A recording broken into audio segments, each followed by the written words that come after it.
ब्रह्मचर्य, गृहस्थ, वानप्रस्थ, संन्यास, 4 आश्रम, इनके लिए वेदों में और स्मृतियों में और महाभारत में बड़े डिटेल में निरूपण किया गया है।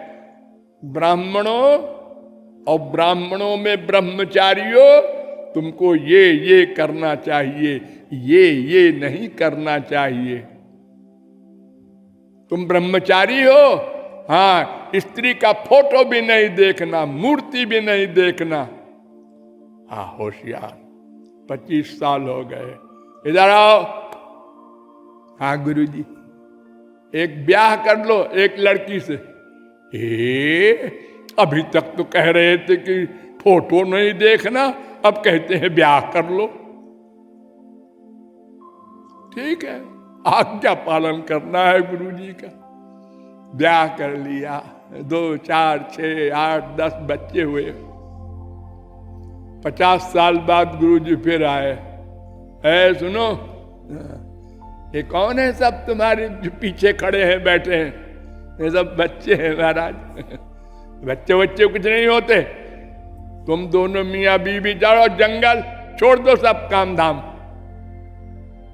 और सुनो, अब इतनी आसक्ति हो गई इन बच्चों में, अब कहते हैं छोड़ दो।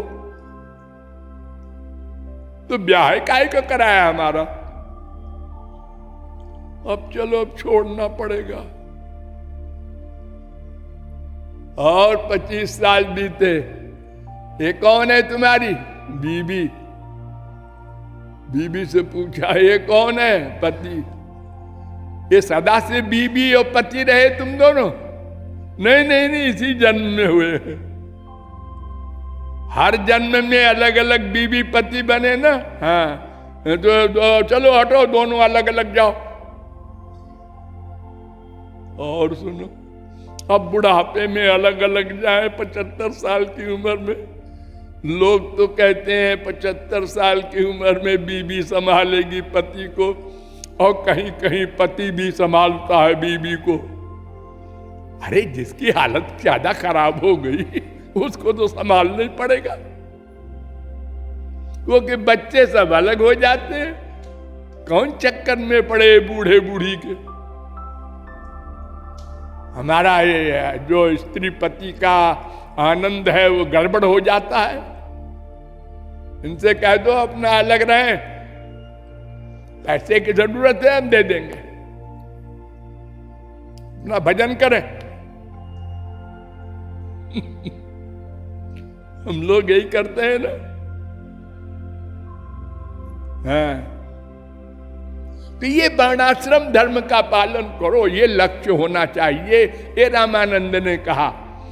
तो महाप्रभु जी ने कहा, ये तो स्वर्ग देगा, इस चक्कर में हमको डाल रहे हो तुम, इससे अच्छा बताओ।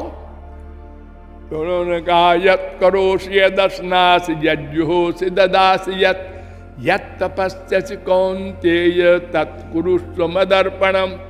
9वें अध्याय का 27वां श्लोक गीता। जो कुछ कर्म धर्म करो भगवान को अर्पित करो, कर्तृत्वाभिमान छोड़ दो, फलाशक्ति की भावना छोड़ दो। हाँ, उससे तो अच्छा है, महाप्रभु जी ने कहा, लेकिन है ये कोई वास्तविक लक्ष्य नहीं है।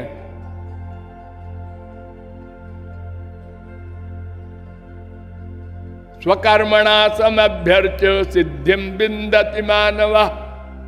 1846। मदर्थमपि कर्माणि कुर्वन् सिद्धिमवाप्स्यसि। 12:10 गीता। ये सब वही मतलब है, एक ही मतलब है। इससे तो कर्म बंधन कटने की बात कही गई है। और श्रेष्ठ बताओ कोई लक्ष्य? तो उन्होंने कहा, सर्वधर्मान परित्यज्य मामेकं शरणं व्रज, अहं त्वां सर्व पापेभ्यो मोक्षयिष्यामि मा शुचः। 18:66। ये गीता के अंतिम श्लोक हैं ये।